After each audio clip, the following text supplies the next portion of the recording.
شفاط الثدي اليدوي لطيف لو انت مش هتعتمدي عليه بشكل اساسي. لو احنا بس نازلين على قد الشغل مره محتاجين نشفط او كده، تمام، سعره حلو. بس مشكلته ايه؟ مجهد للايد، بيحتاج وقت. ثانيا ان هو مش بيحفز قوي على زياده اللبن. تمام. النوع اللي بعديه شفاط السيليكون، اللي هو ده شكله بيكون زي قمع كده سيليكون. ده مش شفاط، ده مجمع للبن. يعني لو انا بيحصل لي دريبل للبن، مش عايزه ارمي اللبن ده. يعني في ناس بتبيع بادز، البادز دي للناس اللي بيحصل لها دريبلينج. طب انا مش عايزه احط البادز دي، انا عايزه اجمع اللبن اللي بينزل لوحده من غير تشفيط، فهجيب اللي هو شفاط السيليكون.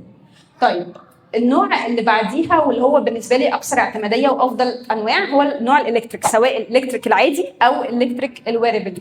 الالكتريك العادي بيكون يا اما منه سنجل يا اما ممكن دبل الناحيتين. بيكون حلو قوي في ان هو ليه ميزتين. لو حجمه اللبن بيحصل بيكون افكتيف قوي ان هو يخرج اللبن ده لو احنا في المرحله الاولانيه. والحاجه الثانيه كمان ان انا لو انا مريت بان اللبن قل، فهو بيدي اشارات السحب بتاع الطفل. يعني اللبن معتمد على ايه؟ ان انا هو يكتر، لا مغات ولا حلاوه طحينيه ولا الحاجات دي كلها بتزود غير الوزن. هي بتزود الوزن بس مش بتزود لبن. الحاجه بقى اللي بتزود ان انا بدي اشارات للمخ ان اللبن ده بيتسحب، الطفل ده بيحتاج كميه كبيره. اقدر اعمل ازاي ده من غير ما يكون معايا طفل بيسحب؟ هو بشفاط الثدي.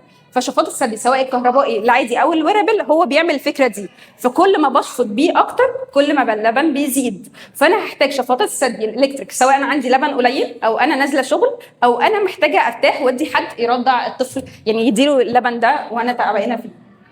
الويربل ده احسن نوع في ايه؟ في ان هو بيتلبس جوه البرا، مش محتاج يربطك بكهرباء، مش محتاج اي مجهود. بس طبعا لو انت بتعملي حاجه اسمها تشفيط حصري، مش عارفه انتوا عارفين يعني ايه تشفيط حصري ولا لا، بس تشفيط حصري في ناس بتتعب قوي من الرضاعه الطبيعيه وتقرر انها تشفط بس، هتدي اللبن بان هو متشفط بس. ساعتها التشفيط الحصري مش هينفع معاه الويربل، نحتاج الكهربائي. انما اي حاجه ثانيه هينفع معاها الويربل العادي.